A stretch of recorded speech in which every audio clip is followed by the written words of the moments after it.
एक समय की बात है, एक गांव में एक किसान रहता था जो मेहनती था। वह अपने खेतों में बहुत मेहनत किया करता था। उस किसान की एक सुंदर बेटी थी जिसका नाम मधु था। वह बहुत ही समझदार और चतुर थी। उस किसान को गांव में सब लोग गुप्ता कहते थे। दुर्भाग्यवश उस किसान ने गांव के ही एक जमींदार से कर्ज ले रखा था।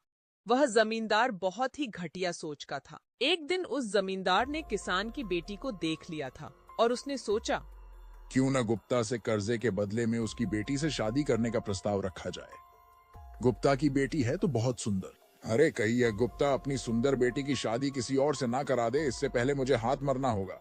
चलो कोशिश करके देखते हैं। गुप्ता, मैंने तुम्हें खेत में मेहनत करते हुए देखा है। तुम ये सब अपना कर्जा निपटाने के लिए करते हो, मुझे मालूम है। गुप्ता, तुम्हारी बेटी भी जवान हो गई है और तुम्हें उसकी शादी भी करनी, और ऊपर से तुम्हारे सर पर यह कर्ज का भी बोझ है। क्यों ना तुम अपनी बेटी की शादी मुझसे करवा दो। हाँ साहब, कर्जे में तो जरूर हूँ, पर मैं यह नहीं कर सकता हूँ। आप तो मेरी बेटी से काफी बड़े हो। तो क्या हुआ गुप्ता, मैं तुम्हारी बेटी को कोई भी कमी महसूस नहीं होने दूंगा और फिर सारा कर्ज भी माफ कर दूंगा। एक बार सोचो अपने और अपनी बेटी के बारे में। मुझे इस विषय में जरा सोचना होगा और गांव की पंचायत से इस बारे में सलाह लेनी होगी।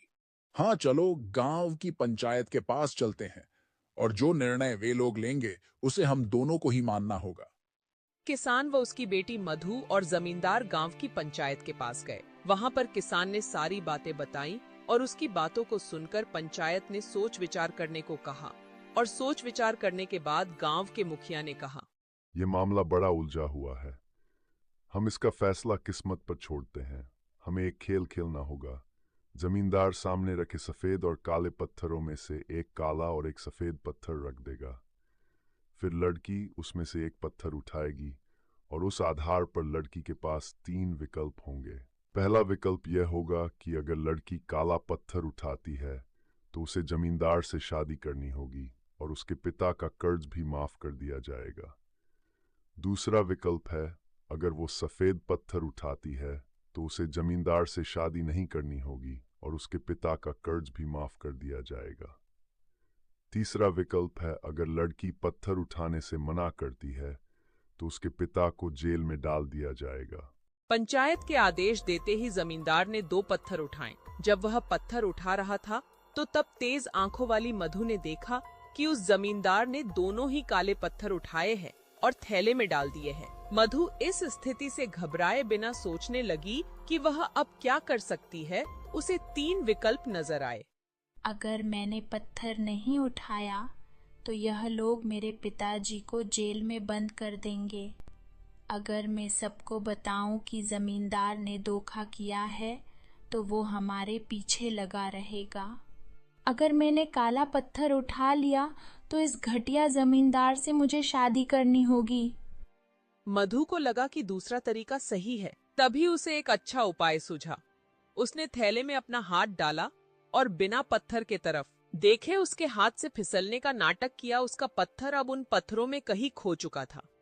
हे भगवान, मैं भी कितनी पागल हूँ, लेकिन कोई बात नहीं।